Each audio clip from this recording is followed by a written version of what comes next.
I've clicked. It's still okay. Well, it is still technically a practice session. Why don't you go ahead and connect? Let me see. Yeah. So there we go. Now it's letting me in. Now we're gonna get a horrible echo. Oops. Oh, good point. I'm gonna go ahead and mute yourself.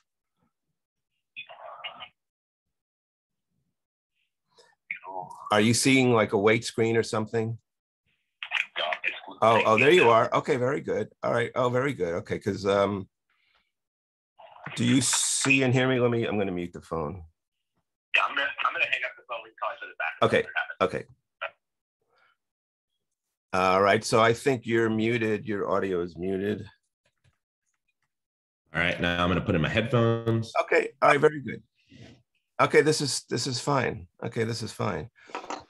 Okay. So it turns out we are in a practice session. Okay, that's very good. You want to know what? I didn't even realize that we could have that.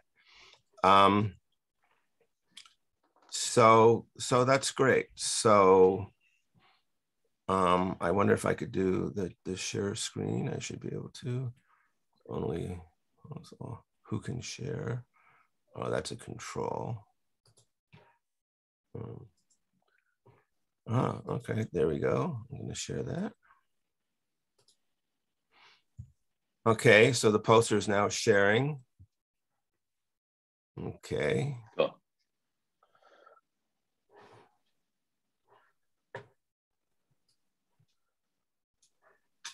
Okay. So I was hoping my regenerative t-shirt was going to show up, but it's not. So I'm gonna go throw a collared shirt on because that would be better than a t-shirt that doesn't have any context. Yeah, and what products are you going to show? I've got milk from Alexander Eco Dairy with the Land to Market seal on it. Nice. I've got Union Snacks charcuterie crisps, and I've got my Timberland boot. Nice. Very good. I'll grab a Timberland wallet. I'll grab a Timberland wallet on the way by too. So very good. I'll be back in 2 minutes. Okay. Okay. Sounds good.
I'm back.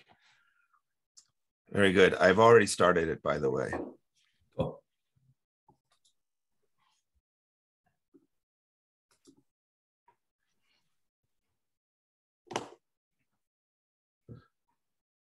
So Seth, I was trying to remember all the places that you and I have traveled together. I know Paris. I know we did that trip in the Rockies like 10 years ago, right before the Boulder floods. And we did Paris. And I know we've been in Seattle together. I know there's like a gajillion places though. And we did that trip in the Rockies like 10 years ago. Whoa, we got a cool echo for the Boulder. Okay, that was my bad, because it was streaming to Facebook. And I was also back to you. So it is streaming to Facebook. Okay, so that's good. Cool. All right. Yeah, we've been all over. It's pretty hip. Yep, for sure. All hey, right. Carl. Can these people talk to us? They can't, huh? Yeah, I think they should. Yep. I'm gonna say hi to Carl No. I have to give them permission. So you see Carl there? Okay, we got 6 participants already. Very good.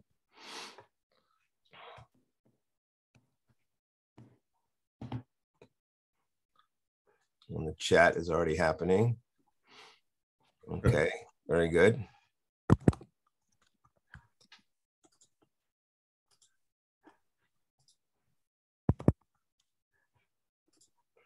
So in about a minute, I'll do the proper introduction.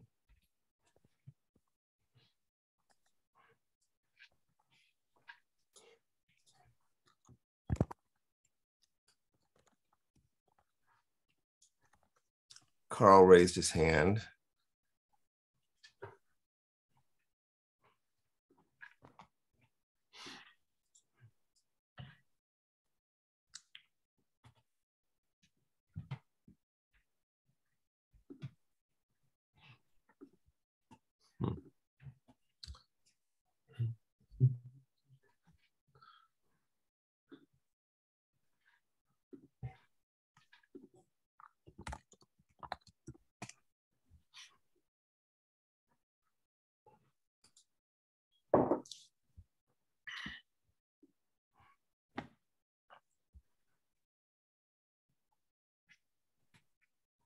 Okay, it's time.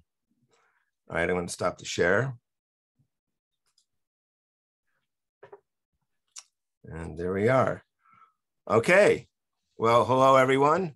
Welcome to the Soil for Climate webinar on this lovely Sunday.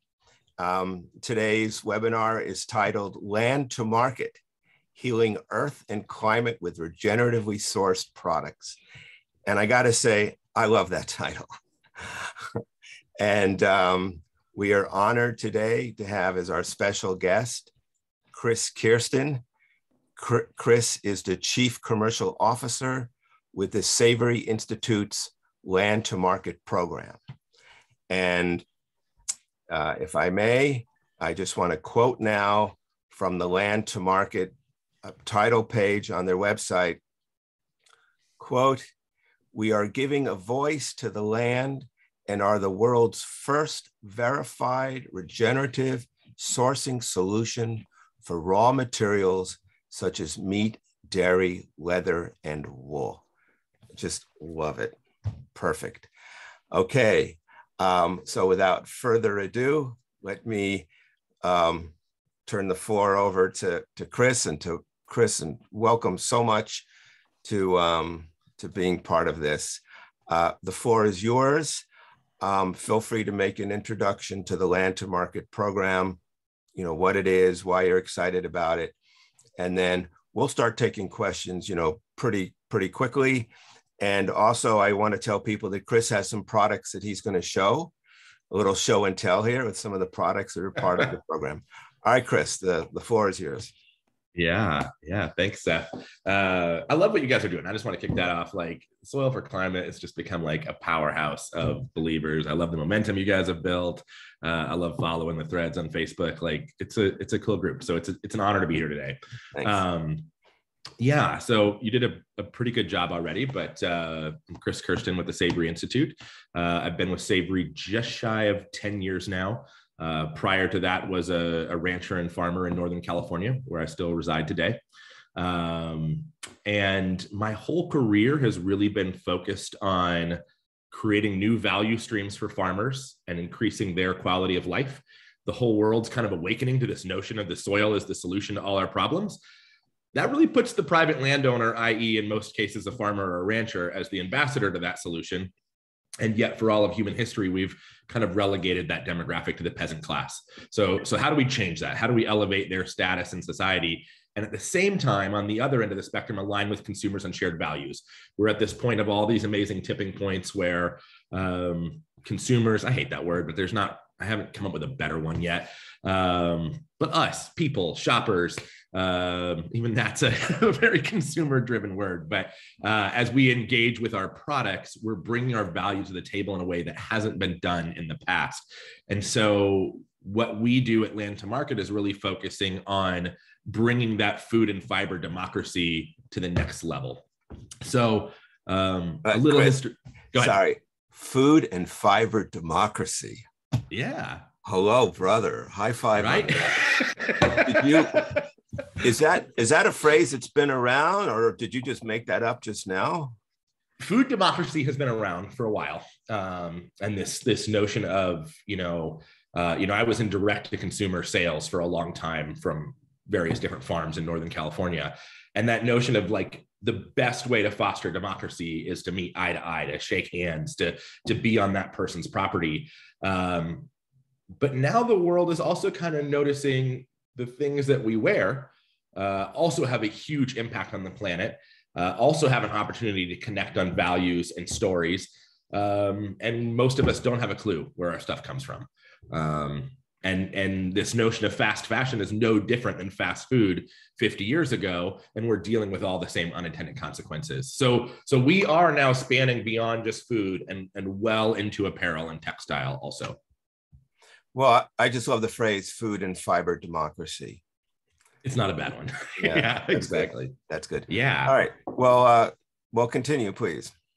Well, I think a little bit of background would be good for folks. I mean, especially if you're new to the Savory Institute. Alan Savory is the founder of the Savory Institute, one of the handful of founders that really spearheaded this notion of something called holistic management. So we really have kind of three offerings now. It's management, it's measurement, it's market differentiation. Management is the oldest. It's this 50-year-old approach to how we steward land. If you're not familiar in the conservation space, the whole world for the last 150 years has been racing to find the magic formula to heal land, the 10 steps. It's just like on the magazine cover, 7 steps to flatter abs or whatever. We're taking the same approach to healing land, and it's just as ridiculous and atrocious. And Alan really looked at the early part of that movement. He's 80 now, so he's been around for a good chunk of that, this kind of paradigm that we've been swimming in.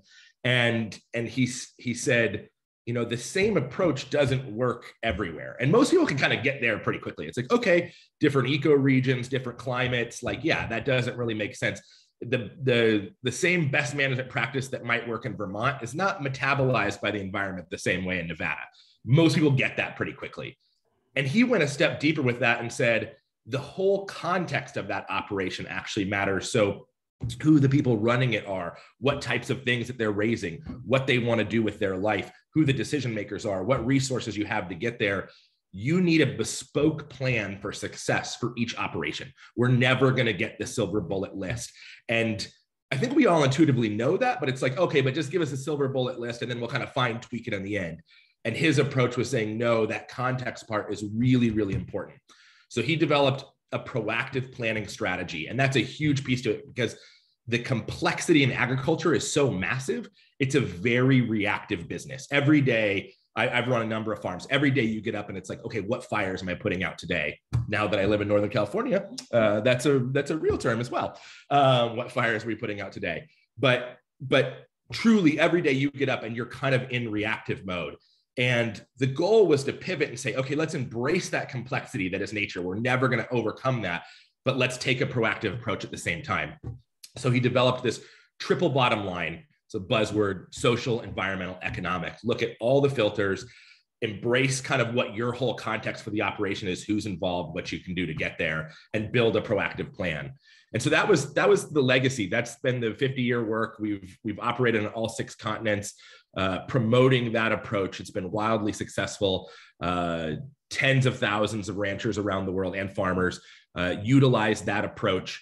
And we've impacted tens of millions of hectares of land through that bespoke planning process, and kind of using principles of nature as the metronome to that. So this is kind of drive what's available in your plan. It's a lot like taking business strategies and moving it into the ecological world. Everybody gets that finance is complex. Nobody says, here's the 10 steps to success in finance. But that's kind of what we've been doing with kind of a reductionist approach in agriculture. And so we're kind of bringing that, what's common sense over here in other realms of complexity, and saying, okay, we got to do the same thing in agriculture. The next piece of the puzzle is measurement. We're huge believers in what gets measured, gets managed. And so we built ways to go and measure land health. And about 10 years ago, the market came to us in a pretty big way. And companies were like, okay, if you're working with all these people around the globe, how could we start to integrate that in our supply chains? And we said, well, to do that, we can't just kind of give them a green light because they've had training or they've worked with a consultant. And we're really against practice-based approaches. So if you think about like other certifications, they're very practice-based. It's like, if you don't till your land, you get 8 carbon gold stars. Like, what the hell is a carbon gold star? And so that was really frustrating to us, this notion of this kind of like extrapolative data or proxy data of like taking a practice and then trying to equate it across all these eco regions to some magical mean average that's now going to be accepted as like your bonus points or your gold stars. And so we said, why don't we go out and develop a scientific protocol to actually measure ecosystem health? And let's look at the whole ecosystem. Let's not just look at carbon alone. That in itself is a form of reductionism, but let's look at the whole ecosystem, and that actually builds a stronger carbon model at the same time. And so we developed this ecological outcome verification protocol that looks at soil health, carbon, water, biodiversity, and ecosystem function. So that's now been developed and launched, and we've now done that process on 2.5 million acres globally, and again on all 6 continents. So it's a little bit newer. It's a newer kid on the block than the holistic management movement as a whole, or what's sometimes colloquially called regenerative grazing. But it is, excuse me, it is growing exponentially. And so we've got that EOV piece. And then my team is land to market, which really picks up from the farm gate forward and says, okay, how do we delineate the fact that yeah, there is a bad animal agriculture out there and it gets plenty of press and attention, but there's also an amazing nature-based animal agriculture out there movement that's getting net positive results, that's using nature as a model, that's stewarding the land, that uses good, kind of proactive approach to all this.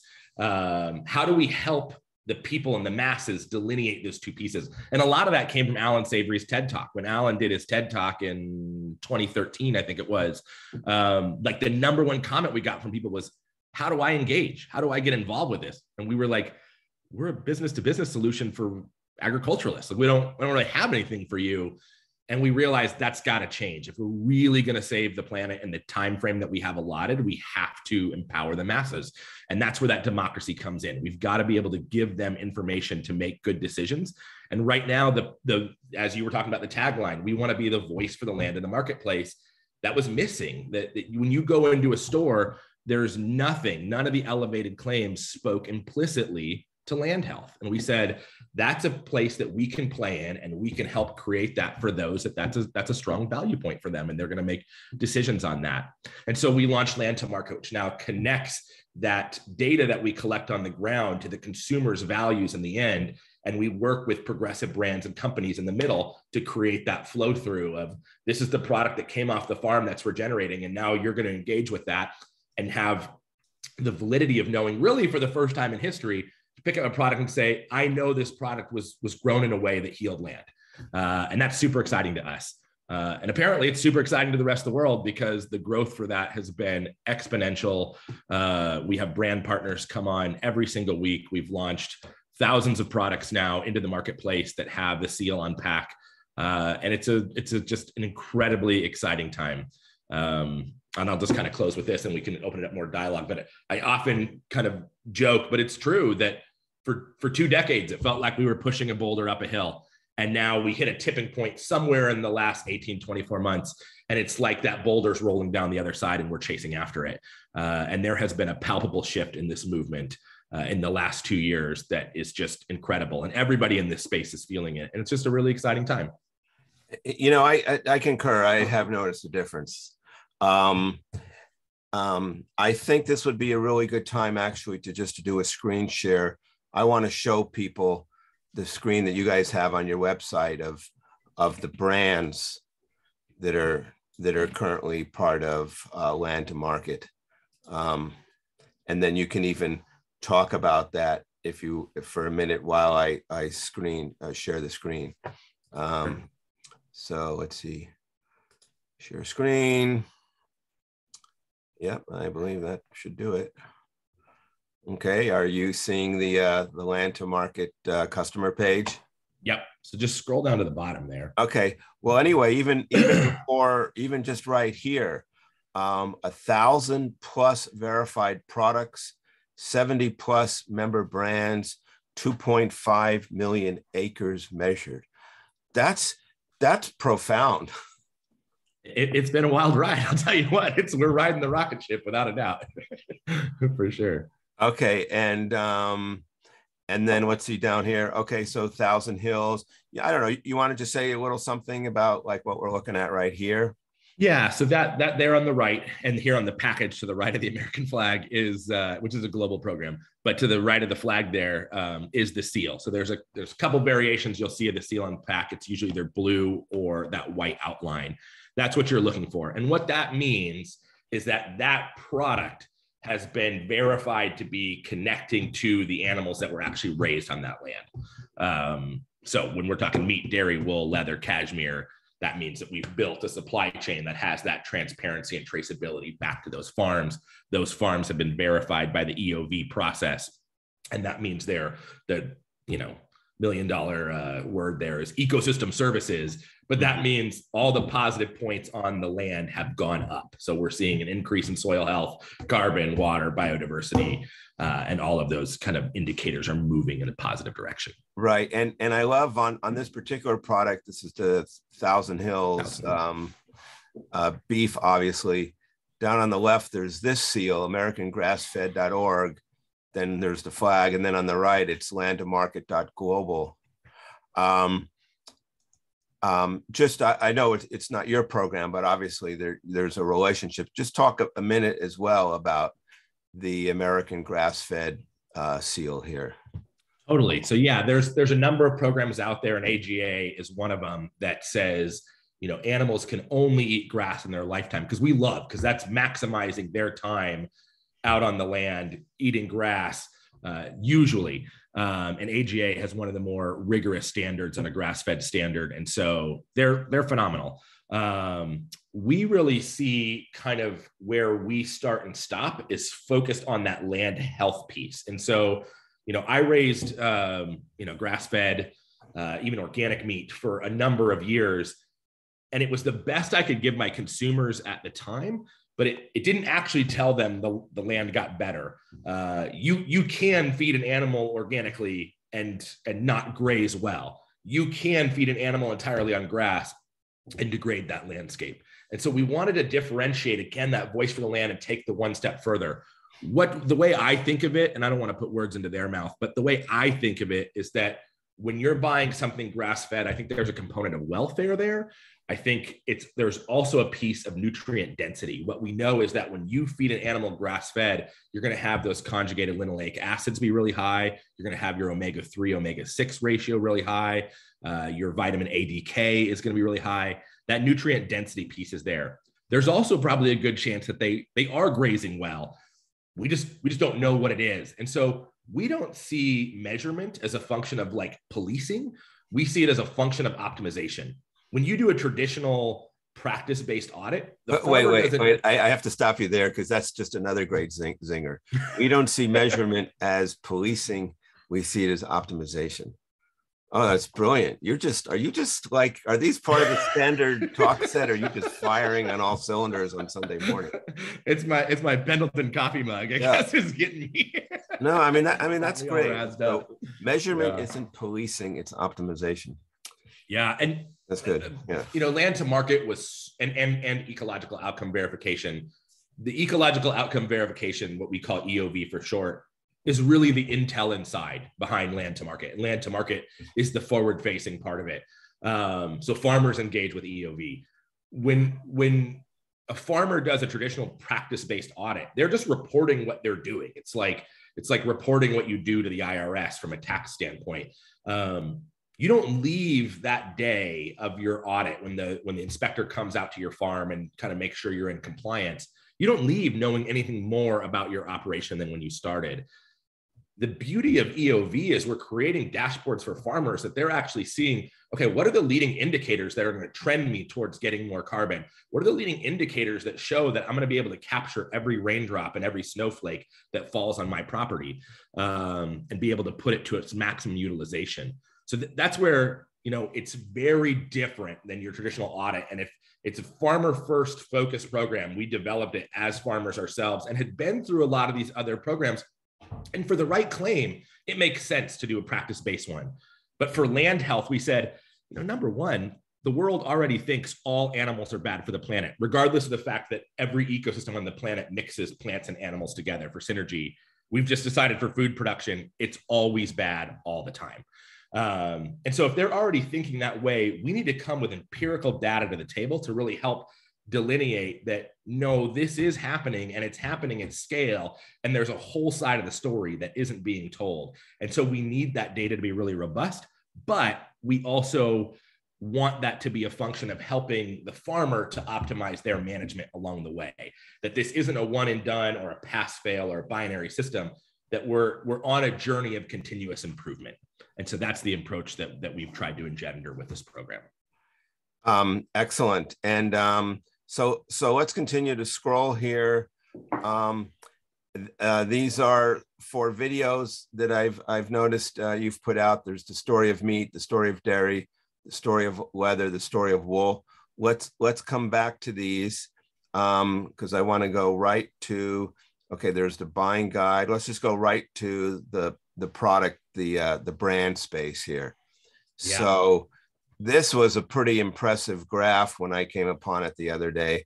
So these are all brands that are part of the land to market program, obviously, with some heavy hitters here, you know, General Mills, Timberland, Uggs, Deckers. So it's interesting, you know, the leather, the shoes, yeah. New Balance, yeah. And then of course, you know, wool.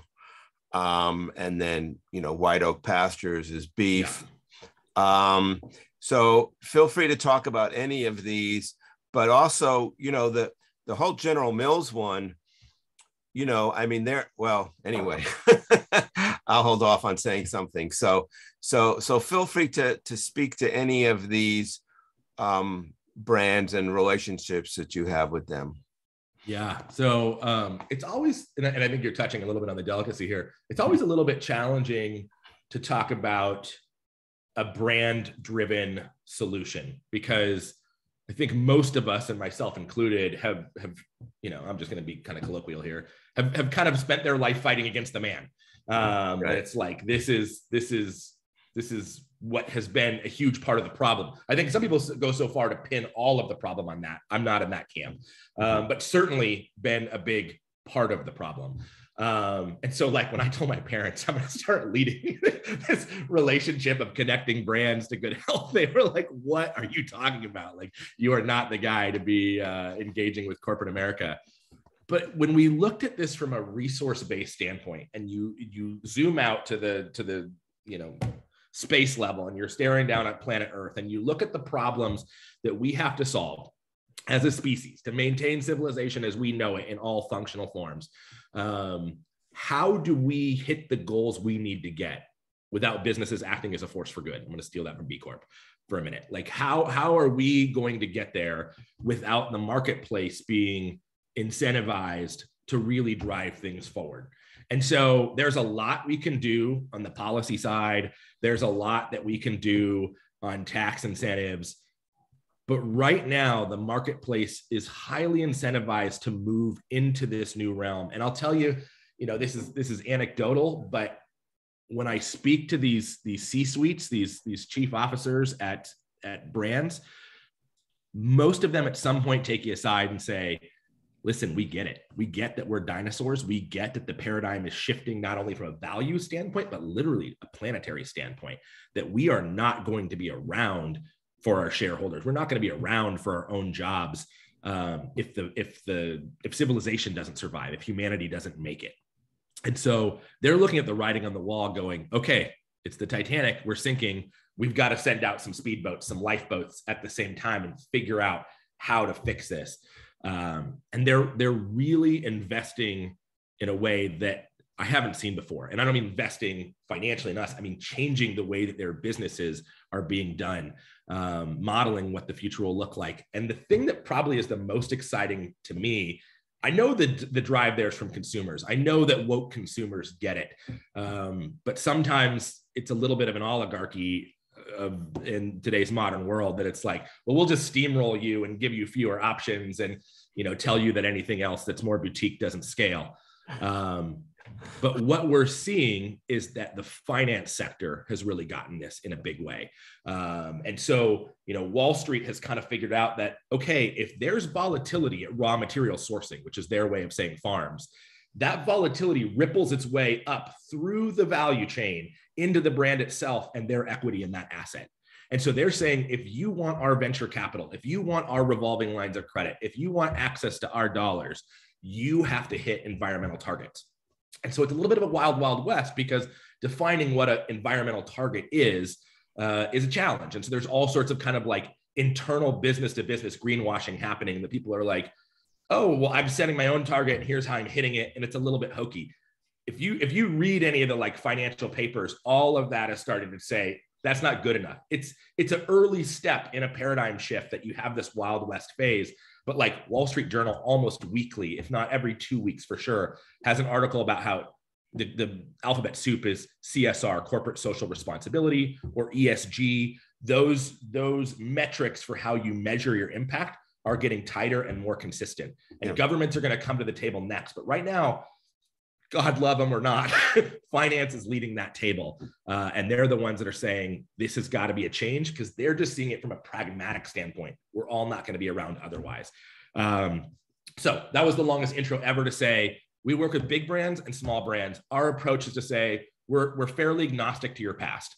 If you're showing up and are going to be a force for good, we're going to hold you accountable to that. So if you're a big brand that's everybody's heard of and it's the brand they love to hate, if you're still willing to say we're going to put in the hard work and evolve our brand, we will still come alongside and be a resource to that, because we need all the help we can get as Team Humanity. So that's our approach. So probably is good to highlight a couple of the brands. Epic Provisions, if anybody follows the Savory Institute knows, we've had a long-standing partnership with them. They're one of our oldest partners. The founders of that organization, before General Mills acquired it, were very, very close in the early days of setting up the groundwork for what EOV and Land to Market were going to become, and funded a lot of that work as well. Zooks is a pet food company. Union, I've actually got a Union product today. So these are also one of our oldest partners. So these are charcuterie crisps. Okay. Hold on, I'm going to stop the share so that they can get a better image of that. Well, hold on. We'll go back real quick. Go back to the share. Script. Okay. No problem. I was jumping ahead. I got excited. It happens. But in terms of like other brands, as people are trying to figure out how to navigate this space, you mentioned wool. Eileen Fisher is a great partner for wool. It's a women's clothing wear company here in the States, and like 80% of their wool is now coming through the Land to Market program, being sourced out of South America. Kering Group is a parent company, so a lot of people don't know it, but that's Gucci, Balenciaga, Saint Laurent. We're very big in the luxury space. On that front, we also work with like Burberry and Tapestry and Coach, you name it. So a lot happening in the leather space.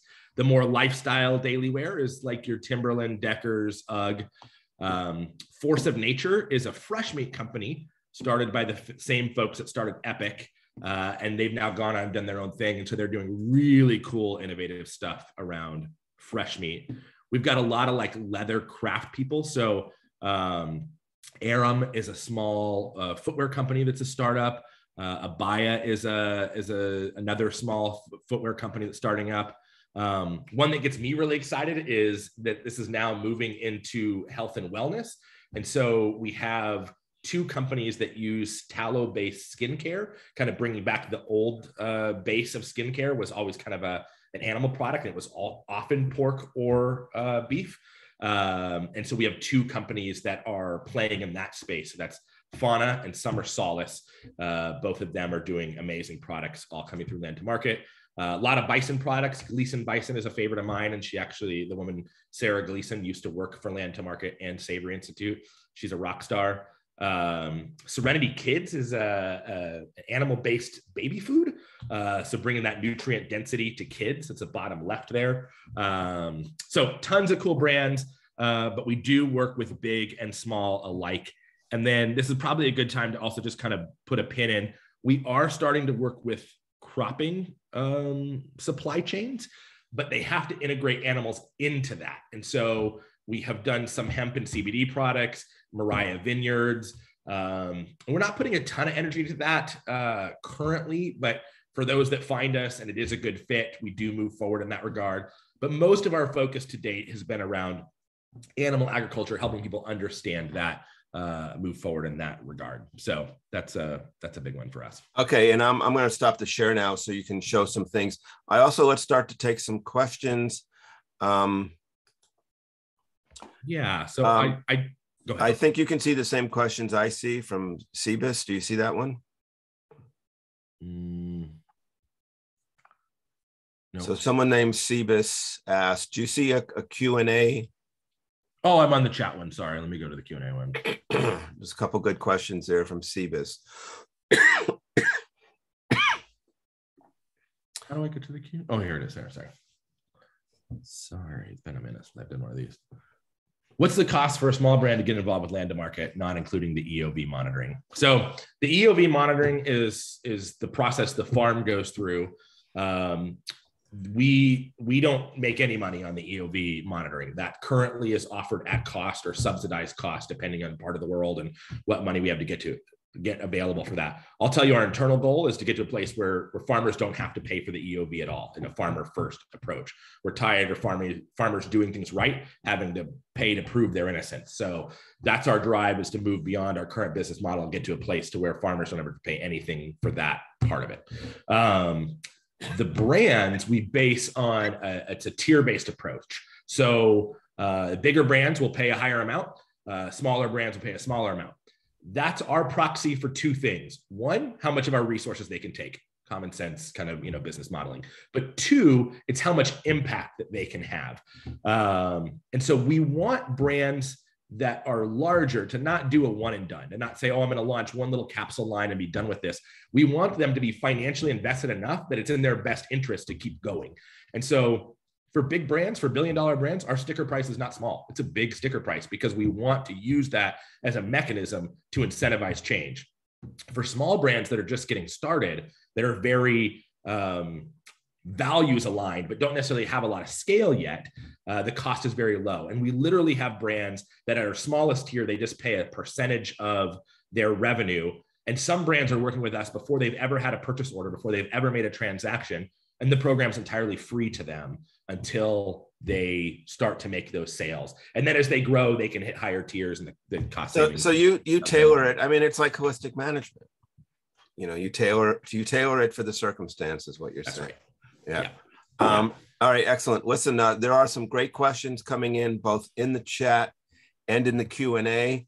I trust you can read them as well as I can, but let me throw out my own question. I have to know what you're doing with General Mills.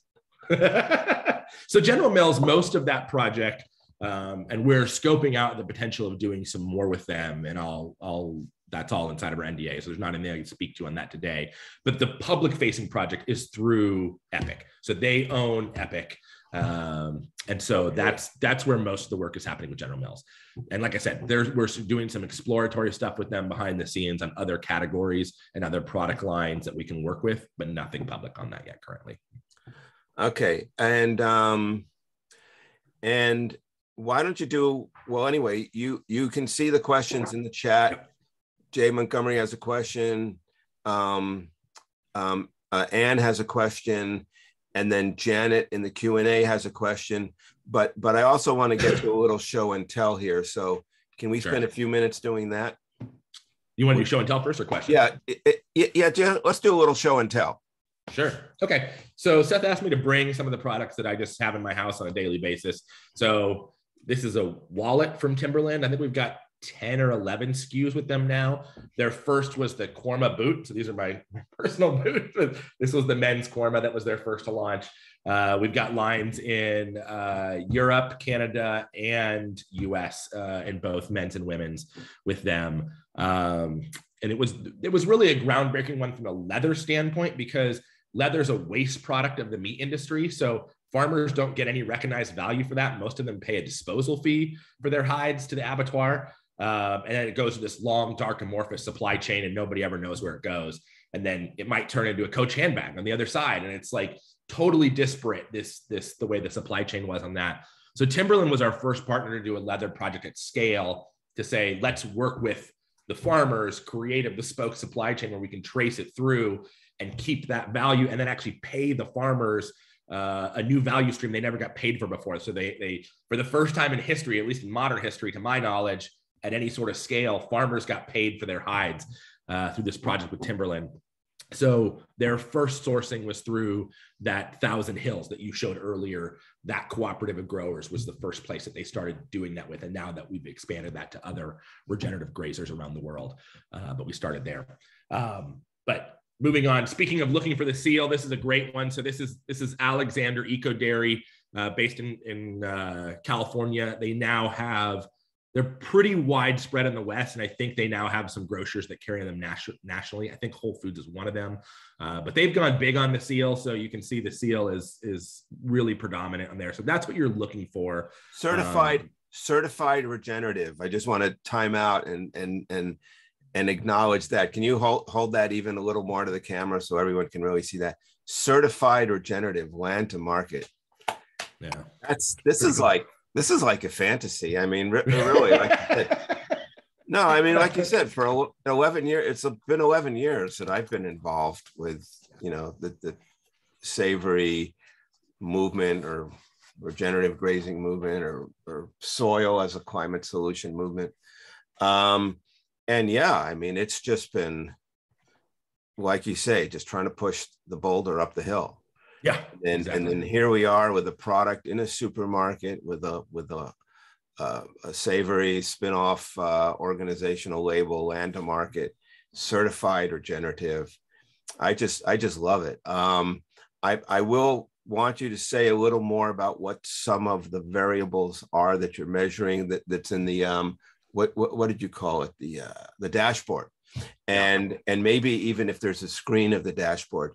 But let's get to some more questions now, if we could. Let me do one more product real quick. So this one unions. It's kind of a fun one because we do a lot of R&D stuff, and kind of like, we don't, the brands do, but we're working in new categories. And so this was one, they wanted to make animal products coming from healthy landscapes more accessible, and so they created a crisp out of a pepperoni, basically. So you've got your charcuterie, and they're turning that into a crisp, so it's crunchy like a cracker. These are amazing to take on the go. You can have cheese and wine. Is that like a jerky kind of thing? Is that what that is? It's not like a biltong or a jerky. Like it's like a charcuterie, like a salami that gets sliced thin and dried to where it's crunchy like a cracker. And these are amazing. I know for people that do like keto or paleo or primal, it's really hard to find a crunchy texture in your diet. This is a great way to do it, other than like celery. This is a cool way to do it. So anyway, that's a personal favorite of mine.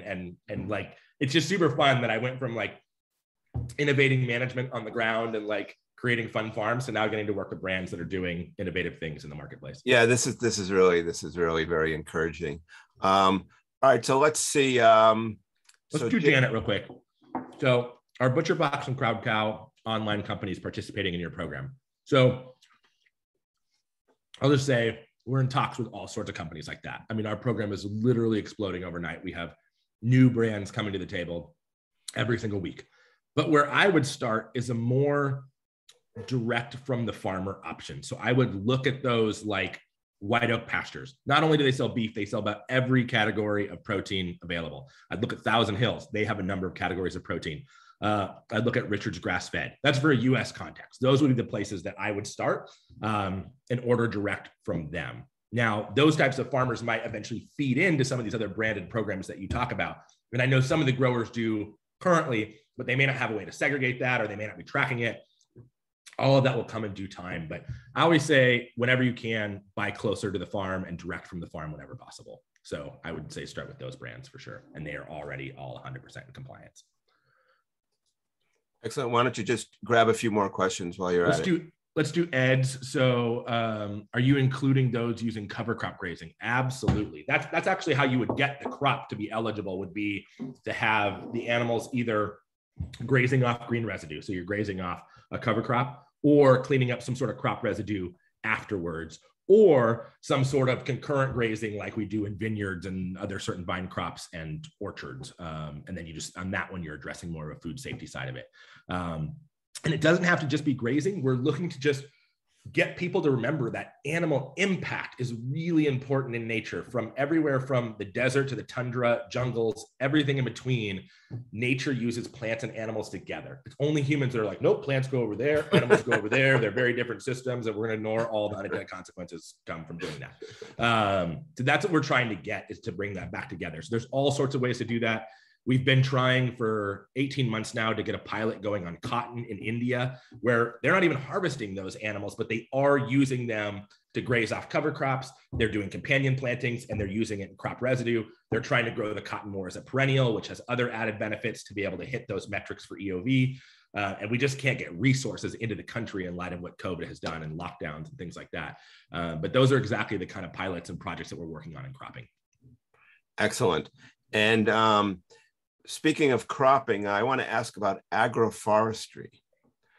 This is becoming a big topic. It's always been a big topic anyway, but in Soil4Climate, we're getting more involved now. One of our very good colleagues is really strong into agroforestry, and particularly in the dryland areas like in the Sahel. So that whole part of just below the Sahara Desert is known as the Sahel. And so we need to even be doing sort of tree agriculture and grazing, and not just like cropping and grazing, but even tree agriculture and grazing. What are your thoughts about that? And do you see anything on the horizon for EOV or land to market in that space? Yeah, and I've been in that realm a long time. So my background, the farm that I spent the longest with managing was a couple of thousand acres of kind of mixed use land, where we had 600 acres of 100-year-old olive trees. We had 50 acres of stone fruits, 50 acres of citrus, and then all sorts of little small blocks of like pears, persimmons, avocados, you name it. We grew it, and we picked fresh fruit every single day of the year. And then we grazed livestock underneath that. So sheep and the cows did the mowing, goats handled the invasive weeds, chickens debugged and fertilized. We cut our fuel usage by about 85% because the animals did jobs that other inputs used to do. And then we actually like increased the soluble sugar, something called bricks, in our fruits when we had animals come in and go through those landscapes. So your marketability went up, your input costs went down, and you got more crops per acre. So my apricot field may not, or a block may not have been the most productive apricots in the world growing this way when I compared just apricot production to apricot production. But when I compared it to everything else I was growing, it was incredibly more productive. And this is where some of those arguments of can you feed the world in a nature-based approach kind of get screwy, because we apply reductionism to that. So I'm super familiar with this notion of like food forest, and then been getting more into the agroforestry, silvopasture kind of approach to things. Our family went through the wildfire in Paradise, California 3 years ago in 2018, lost our home in November, like managing forest fires and bringing back browsers for that, which is basically goats and deer, to be able to help manage that biologically rather than having the debate of should we burn and should we masticate, should we use all these different mechanical inputs, and maybe glyphosate's okay because the forests are worse. Bringing biology back into that has been something that I've been really working on. But I think what's a little bit loaded in your question there, though, is this kind of like love for trees. The zeitgeist has just like literally hugged trees for the last 2 or 3 decades. And I think trees have their place. There's nothing wrong with having a love affair with trees and forests, but sometimes there are places where it's never going to jump that successional cycle and go from bare beach sand to forest overnight, and may never have the climate to support a forest. So again, I'm going to come back and beat that drum. This is who we are, of a context-based approach. I don't think any of these are moralistic decisions. I think grassland can sequester carbon and heal ecosystems. I think forests have their place to do that. I think there's savannas that are super magical when that makes the right sense in places like California and Spain. And I think food forests in places that are less brittle, more the eastern US, east of the Mississippi, make a ton of sense when you're not having to pump irrigation water in to do that. I think all of these things have their synergies and can be put together, but it needs to be done in a context-specific approach and not labeled as like the good thing or the bad thing, and rather let's embrace all of it and apply it where it makes sense for the context. Yeah, the Sahel in Africa is the classic savanna mixture of grassland forest. And so people are talking about, growing chestnuts there. Well, that's great. We should be able to have commercial chestnuts there, and we should be able to have commercial, goat and sheep, at least, if not also cows. So that can be something we'll work on in the future. But let me get to, there's actually a perfect setup question here for EOV, and I do want you to show the dashboard.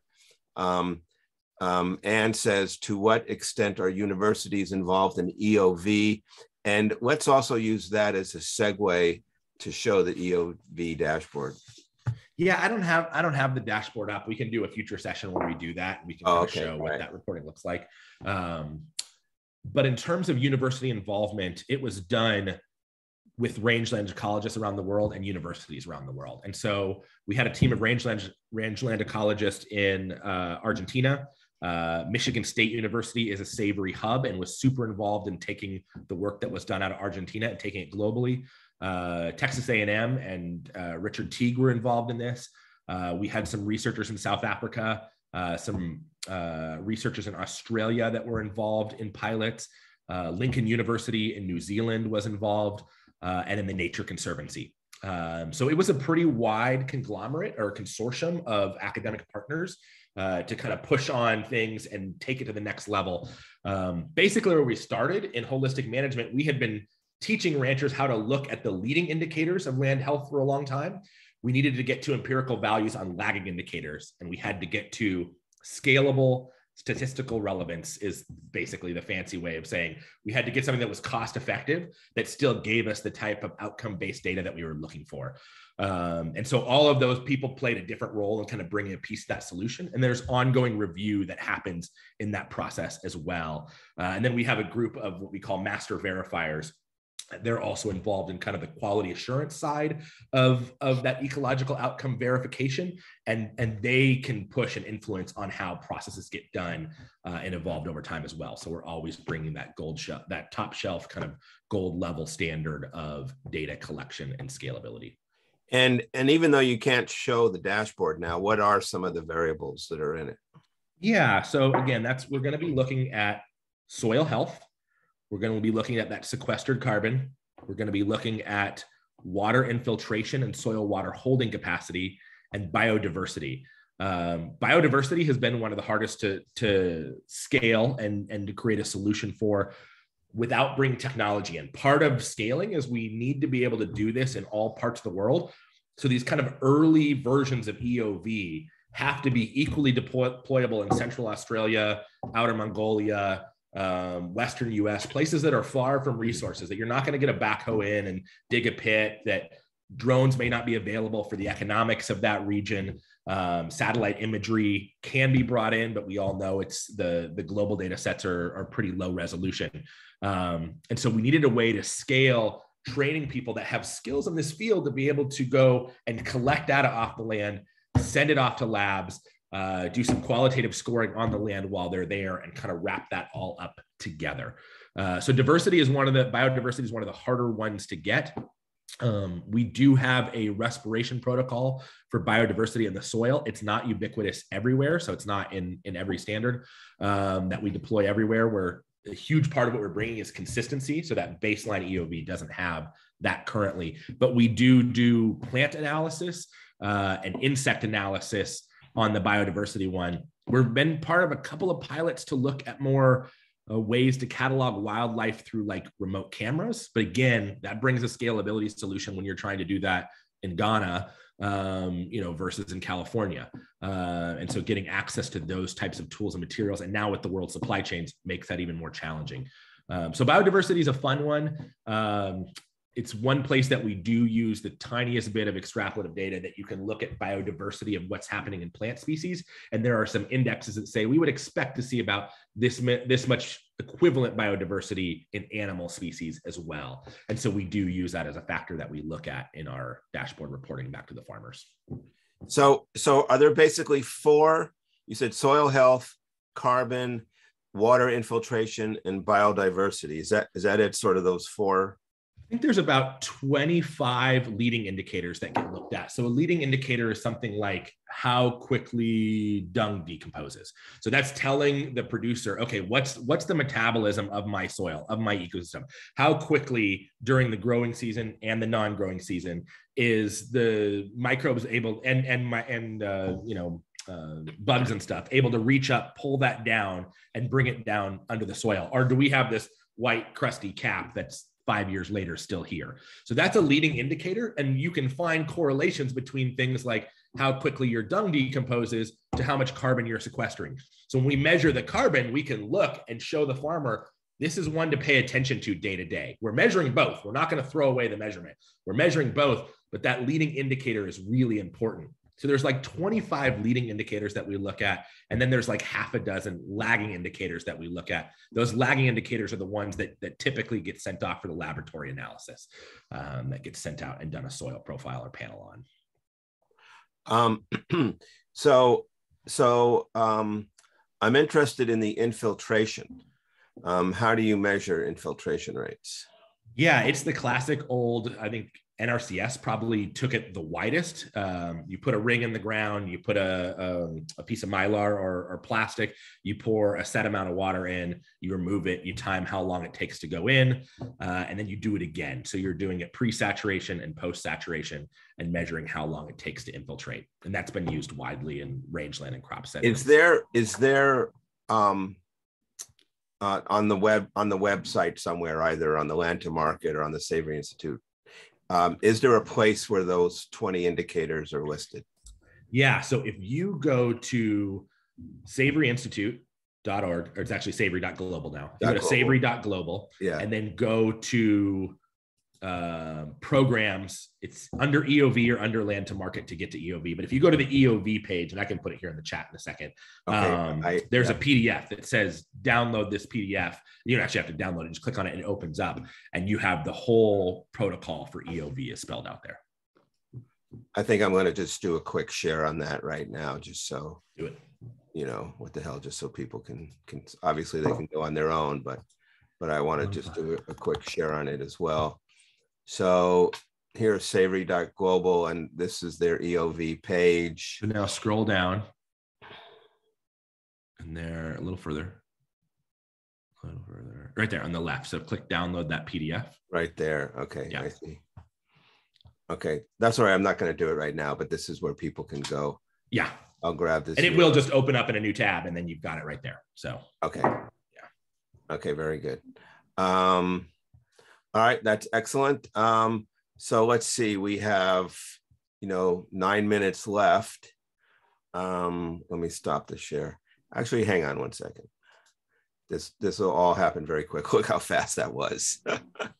Okay, I upgraded my computer, so things go faster now. All right. So yeah. So here's the EOV document. This is like ideology. And then if you go down further, you can see it spells out how we put in our transects, EOV metric summary, which years. So baseline, like long term. Yep. These leading indicators are here: live canopy abundance, living organism, contextually desirable species, bare soil, soil capping, wind erosion, water erosion. Those are all leading indicators. We go down a little further. Very good. Very good. Okay, this is good. I'm glad to see this. Yep. Yeah. So you can see the intervals of what gets measured when. Some of the lagging indicators don't get measured every year. Keep going. And so then it talks about how we normalize for ecoregions. And then further down, it actually shows how we set up our transects, what gets measured on transects. This is work we did with TNC to how to normalize for ecoregions. So each ecoregion gets calibrated. They had already done a ton of work on ecoregion definitions around the globe. And we talk about states in transition. So you're gonna basically calibrate what you would expect to see in a savanna different than what you would expect to see in a tundra. Those wouldn't exist in the same ecoregion. A planted pasture versus a savanna in the same ecoregion still have to get calibrated separately. It's not going to be worlds apart, but they still need to be fine-tuned. Right. And now this area here that's sort of pinkish, I guess that's here, fields, wood, savanna. This is, and then the orange area, grass, shrubs, and shrubs, tree. This area in here, there's huge opportunity. Totally. We're doing a big project there with Heifer International across the Sahel. Actually, that was a question. Or maybe it was in the chat area where someone said, what's your global impact? What countries are currently in an EOV program other than the United States? Those that have hubs, I think we're in 27, 28 countries, something like that, have holistic management training set up in their country and have a Savory hub. There's more than that have holistic management training, but an actual hub, like a field office, basically, I think it's 27, 28 countries. Those that are doing EOV, it's currently about half that. I think we're in 14 countries currently. So we have the big everyday regions that I'm working on, because we have a number of projects in those countries, are New Zealand, Australia, Uruguay, Argentina, Chile, Canada, US, South Africa. We've got a number of projects across Europe. I'll just kind of treat that as one region. But we've got probably 20 to 30 big projects going on in Europe as well. So those are kind of like mainstays for us, where we have multiple projects going on. This is on that like transition model. So what kind of energy it takes to take something out of grassland into brush and into forest and different ecoregions. It'll take more energy to go from the different ones. This is probably more than the average person needs, but it's all here for those that want to dig. Okay. All right. Great. And yeah, no, this is a good document. It's good for me to see this too. And we're it's already 1:55. Well, it's different time, different hour for different people, but we got 5 minutes left. I want to ask, I'll stop the share here. You do have some major brands now. And I'm just wondering, has it showed up yet in any of the major marketing? Is there print or TV marketing that says, hey, check out our regeneratively sourced product? Yeah. So it was funny because initially we had to get kind of a critical mass of companies before we could go strong into retail and into media. And so this last year has really been focused heavily on those two pieces. So we now have a number of collaborations with major retailers around the globe, because they have dozens of products they can point to in the store and say, these products qualify, these products are doing the right thing, these products help us hit our own internal environmental impact goals. And so that was a huge part of it. And the same thing on the media. You can only sell the single story so many times before it's like, okay, we need a critical mass of more stories to tell, a broader Rolodex. And that's been hit.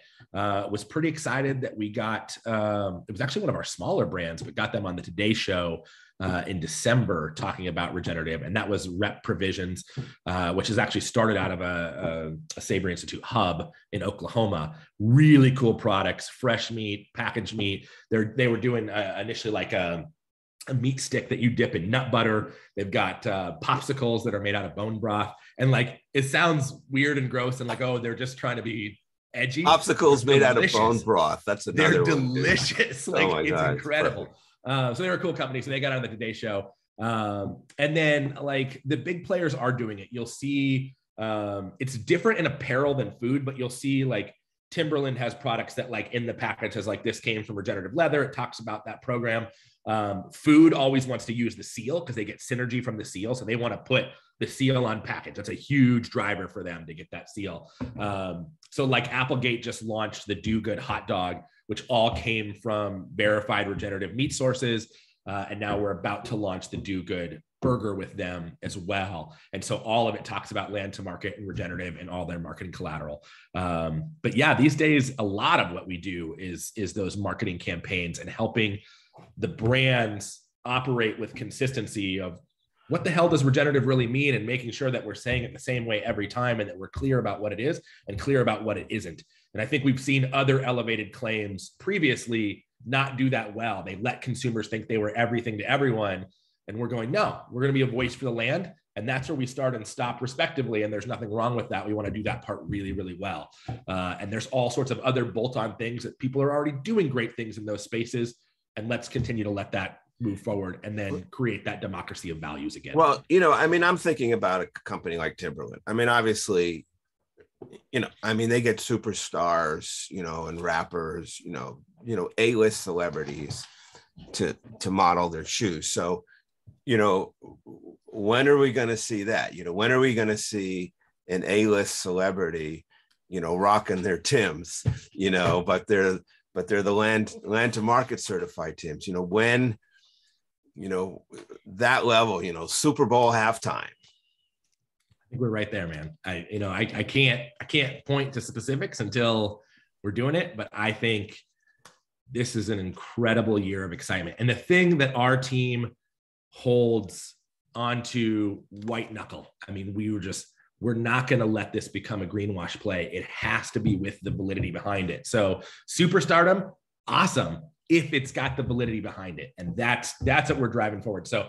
I think that era of superstardom is coming. I think that will be its own Wild West that we'll all have to navigate. But it is super exciting to see. And I think we're right on the cusp of that. I think in this year, we'll start to see some milestones like that we haven't seen before. Certainly there are celebrities and influencers and stars that are interested in this. And it's finally becoming safe enough for them to be able to say, yeah, there's enough grassroots people that this isn't just me operating out on a ledge.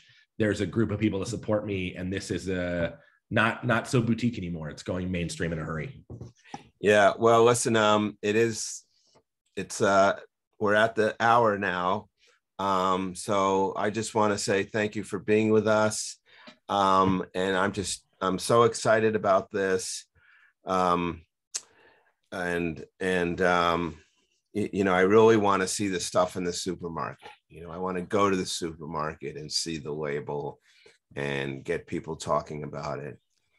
And so let's stay in touch about this. At some point, if you want to do an EOV, a more EOV focused, maybe a bit more wonky, you know, about what the indicators are and look at the dashboard, you know, we could do that too. That'd be fun. Yeah. Yeah. There's smarter people than me that would fill that role well, but that, I think that'd be super cool. And I want to thank you. What you and Carl have been just fighting for forever is awesome. That you got bit by this bug and became, you know, chief evangelist is just awesome. And the Soil4Climate community. I mean, it's super cool that people care about this, and we're not going to make it if they don't. So I want to thank you all, and particularly you and Carl. You guys are just awesome. So thank you for having me on. Well, thank you. Well, as you know, our movement sort of started, you know, with you and Savory. So it's all, you know, a connectivity. Okay, buddy. Thanks so much. Thanks, guys. All right. Take care. Bye-bye. Bye.